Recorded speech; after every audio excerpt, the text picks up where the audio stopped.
வணக்கம் மக்களே, welcome back to our channel life with OMR. இன்றைக்கி ஒரு இன்ட்ரெஸ்டிங்கான வீடியோ தான் நீங்கள் வந்து பார்க்க போகிறீங்க. என்னோட டெய்லி மார்னிங் ரொட்டீன் தான் ஷேர் பண்ணியிருக்கேன். சாட்டர்டே மார்னிங்லேருந்து விளாக் எடுக்க ஆரம்பிச்சிருக்கேன். மார்னிங் எழுந்திரிச்சோன்னே ஃபர்ஸ்ட் ஒர்க்காக பசங்களுக்கு பிரேக்ஃபாஸ்ட்டுக்கு இன்றைக்கி ராகி சாக்லேட் பேன் கேக் தான் ரெடி பண்ணியிருந்தேன். ஸோ இந்த பேன் கேக் ரெடி பண்ணுறதுக்கு நம்ம 1/2 கப் அளவுக்கு ராகி, அதுக்கப்புறம் 1/2 கப் அளவுக்கு நம்ம மைதாவும் எடுத்துக்கலாம், இல்லாட்டி வீட் ஃப்ளோர் கூட எடுத்துக்கலாம். நான் இன்றைக்கி கோதுமை தான் எடுத்திருந்தேன்.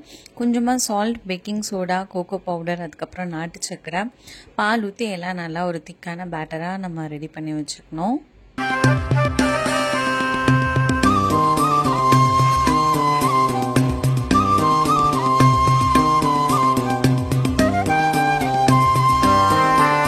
நெக்ஸ்ட்டு பேன் கேக் தவா நல்லா ஹீட் ஆனதுக்கப்புறம் பேட்டருக்கு நல்லா திக்காக ஒரு குழியில் நல்லா மாவு ஊற்றி விட்டுட்டோன்னா சூப்பராக பேன் கேக் வந்து ரெடி ஆகிடும். கண்டிப்பாக உங்களோட கிட்ஸுக்கு இந்த பேன் கேக் ரொம்பவே பிடிக்கும். கொஞ்சம் ஹெல்த்தியாகவும் இருக்கும், ப்ளஸ் வந்து அவங்களுக்கு பிடிச்ச அந்த எம்மி டேஸ்ட்லேயும் இருக்கும். கூட நான் வந்து பசங்களுக்கு சாக்லேட் சிரப் தான் வச்சு கொடுத்துருந்தேன். கண்டிப்பாக ட்ரை பண்ணி பாருங்கள். ஸோ பசங்களுக்கு பிரேக்ஃபாஸ்ட் கொடுத்த கையோட லஞ்ச் ஒர்க் பண்ணிடலான்னு சொல்லிட்டு நைட்டே வந்து பச்சை பட்டாணி ஊற வச்சு வச்சுருந்தேன். அது ப்ரெஷர் குக்கரில் ஒரு 4 விசில் வச்சிடலான்னு சொல்லி அதை தான் எடுத்து வச்சுருந்தேன்.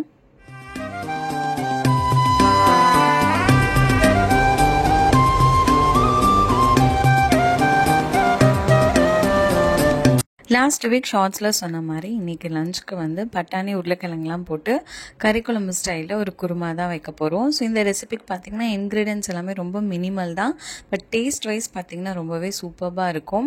ஸோ ஒரு வெங்காயத்தை நல்லா ஃபைனாக சாப் பண்ணிக்கோங்க. ஒரு கடையில் கொஞ்சமாக எண்ணெய் விட்டு சீரகம், அதுக்கப்புறம் கருவேப்பிலை, வெங்காயம், தக்காளி எல்லாம் போட்டு நல்லா வதக்கின வாட்டி 1 டேபிள் ஸ்பூன் அளவுக்கு இஞ்சி பூண்டு பேஸ்ட், அதுக்கப்புறம் 2 ஸ்பூன் அளவுக்கு குழம்பு மிளகாய்த்தூள், தேவையான தண்ணி ஊற்றி அதை நல்லா கொதிக்க வச்சுக்கலாம். சைட்லேயே வந்து பார்த்தீங்கன்னா சாதத்துக்கு அரிசியும் ஊற வச்சாச்சு. ஸோ இந்த பக்கம் பார்த்தீங்கன்னா குழம்பு இந்த மாதிரி நல்லா கொதிச்சு வந்தப்புறம் நம்ம வந்து பட்டாணி வேக வச்சு வச்சுருந்தோம் இல்லையா, அதை ஆட் பண்ணிக்கிட்டு கூடவே நான் ஒரு 2 உருளைக்கிழங்கு வேக வச்சு வச்சுருந்தேன். அதையும் தோல் நீக்கி நல்லா மசிச்சு ஆட் பண்ணிவிட்டு கூட வந்து பார்த்திங்கன்னா தேங்காய், சீரகம், கசகசா, முந்திரி, பச்சை மிளகா இதெல்லாம் சேர்த்து அரைச்சி வச்சுருந்த பேஸ்ட் ஆட் பண்ணி ஒரு 5 நிமிஷம் போல் கொதிக்க விட்டு இறக்கிட்டோன்னா சூப்பராக வந்து குருமா வந்து ரெடி ஆகிடும். சைட்லேயே வந்து பார்த்திங்கன்னா சோயா 65க்கு வந்துட்டு ஒரு 10 மினிட்ஸ் போல் சுடுதண்ணியில் இருக்கட்டும்னு வேக வச்சுருக்கேன். ஸோ சாட்டர்டே எல்லாருமே கொஞ்சம் லேட்டாக தான் கிளம்புவாங்க பசங்க 2 பேருமே. ஸோ பாப்பா அவளே குளிச்சுப்பா, வெற்றியை நம்ம தான் வந்து குளிக்க வச்சு ட்ரெஸ் பண்ணி விடணும். ஸோ அவனுக்கு தான் அந்த இது ஒர்க் பண்ணிகிட்டு இருந்தேன். ஸோ இந்த பக்கம் பார்த்தீங்கன்னா சோயா 65க்கு மசாலா எல்லாம் போட்டு நல்லா ஒரு 20 மினிட்ஸ் போல் நீங்கள் மேரினேட் பண்ணாலே அது சூப்பராக நல்லா பைண்ட் ஆகிக்கும். அது நம்ம வந்து ஹாட் ஆயிலில் வந்து போட்டு நல்லா நமக்கு தேவையான அளவு பொரிச்சு எடுத்துக்கலாம். சோயா 65 நான் எதிர்பார்க்கவே இல்லை இந்த அளவுக்கு டேஸ்ட்டாக இருக்கும்னு சொல்லிட்டு கண்டிப்பாக நீங்கள் ட்ரை பண்ணி பாருங்கள்.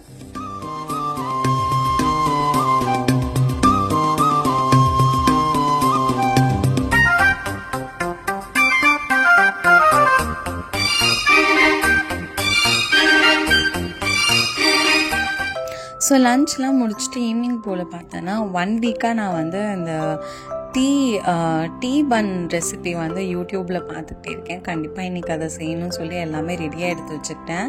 ஸோ இது பண்ணுறதுக்கு நமக்கு 1 கப் அளவுக்கு வந்து ஹாட்டான, அதாவது வார்மான பால் வந்து தேவைப்படும். அதுக்கப்புறம் 3 கப் அளவுக்கு மைதா, அதுக்கப்புறம் ஈஸ்ட் வந்து ஒரு 2 டீஸ்பூன், அதுக்கப்புறம் அதே அளவுக்கு வந்துட்டு சுகர், அதுக்கப்புறம் கொஞ்சமாக பட்டர் எடுத்து வச்சுக்கிறேன். நம்ம ஃபஸ்ட்டு ஈஸ்ட்டை வந்துட்டு நம்ம ஃபர்மெண்ட் பண்ணணும். ஸோ அதுக்கு இந்த சூடாக, அது ஓரளவுக்கு மிதமாக சூடான இருக்கிற பாலில் சுகர் போட்டுட்டு நம்ம எடுத்து வச்சிருந்த ஈஸ்ட்டும் போட்டு நல்லா மிக்ஸ் பண்ணி ஒரு 10 மினிட்ஸ் கழிச்சு பார்த்தீங்கன்னா இந்த மாதிரி நல்லா பொங்கி வந்திருக்கும். ஆக்சுவலி நான் வந்து ட்ரை ஈஸ்ட் வந்து யூஸ் பண்ணிட்டேன் அன்றைக்கி. நீங்கள் இன்ஸ்டன்ட் ஈஸ்ட் யூஸ் பண்ணிங்கன்னா 10 நிமிஷத்துலேயே நல்லா பொங்கி வந்துடும். எனக்கு வந்து அது நல்லா பொங்கி வரதுக்கு கிட்டத்தட்ட 30 to 40 மினிட்ஸ் ஆச்சு. ஈஸ்ட்டை நல்லா பொங்கி வந்ததுக்கப்புறம் நம்ம எடுத்து வச்சுருந்த மாவில் ஒரு 2 டேபிள் ஸ்பூன் அளவுக்கு சுகர் ஆட் பண்ணி நல்லா மிக்ஸ் பண்ணிவிட்டு அதுக்கப்புறம் நம்ம இந்த பாலில் ஈஸ்ட் போட்டு வச்சுருக்கோம் இல்லையா, அதையும் கூட சேர்த்து நல்லா நம்ம பிசைஞ்சு வச்சுக்கணும். இந்த மாவு தேய்க்கிறதுல தான் நம்ம பன் வந்து சாஃப்டாக வரதே இருக்குது. ஸோ ஒரு 10 மினிட்ஸ் கண்டினியூஸாக நீங்கள் கைவிடாமல் நல்லா பிசைஞ்சிட்டே வந்தீங்கன்னா மாவு நல்லா சூப்பராக பைண்ட் ஆகி வரும். 10 நிமிஷம் மாவை நல்லா பிசைஞ்சதுக்கு அப்புறமா ஒரு மேலே ஒரு பிளேட் போட்டோ இல்லாட்டி இந்த மாதிரி கிளிங் ரேப் போட்டோ நீங்கள் கவர் பண்ணி வச்சிட்டிங்கன்னா அது நல்லா வந்து டபுள் த சைஸ் வந்து ஆகும்.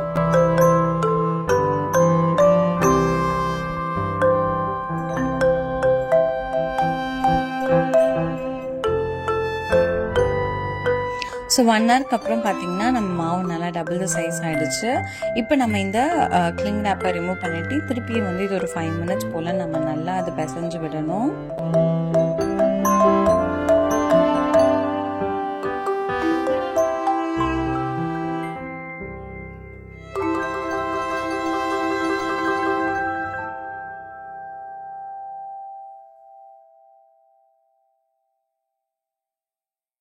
அஞ்சு நிமிஷம் நல்லா பிசைஞ்சதுக்கப்புறமா இந்த மாதிரி பட்டர் தடவின ட்ரேயில் நம்ம பிசைஞ்சு வச்சுருந்தோம் இல்லையா மாவை, அதை நல்லா நம்ம வந்து ஒரு பால் சைஸ்க்கு நம்ம திரட்டி நம்ம இதில் வந்து ஒன்று ஒன்று அடுக்கி வச்சிடணும்.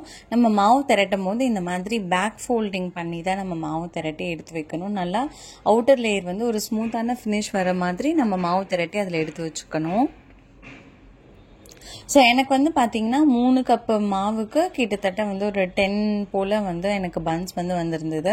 ஆக்சுவலி நான் எல்லாமே வந்து ப்ராப்பரான சேம் சைஸில் வந்து நான் பண்ணலை. கொஞ்சம் ஃபஸ்ட் டைமுங்கிறதுனால முன்ன பின்ன சைஸ் மாறி மாறி தான் வந்துருந்தது. இப்போ நம்ம இந்த மாதிரி பால்ஸ் திரட்டி வச்சுட்டு இதையும் திருப்பி இன்னொரு ஒரு 10 மினிட்ஸ் போல் ரெஸ்ட் பண்ணி விட்டுட்டோன்னா அது நல்லா இன்னும் கொஞ்சம் சைஸில் வந்து பெருசாகிடும். இப்போ வந்து ப்ரீஹீட் பண்ண அவனில் வந்து நான் 180 டிகிரி செல்சியஸ்க்கு 20 to 25 மினிட்ஸ் நல்லா பேக் பண்ணி எடுத்துகிட்டு போகிறேன்.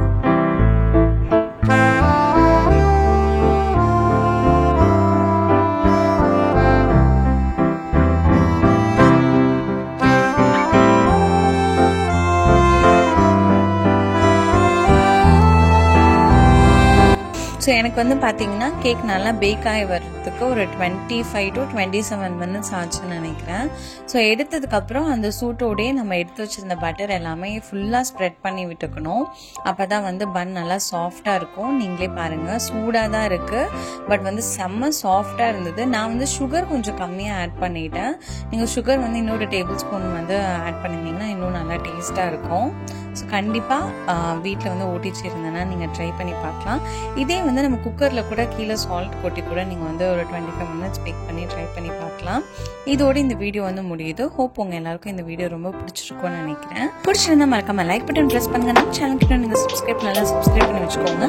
மேடம் இந்த மாதிரி நோட்டிஸ்டாக உள்ளவங்க எல்லாரும் சந்திக்க பிடிக்கும்.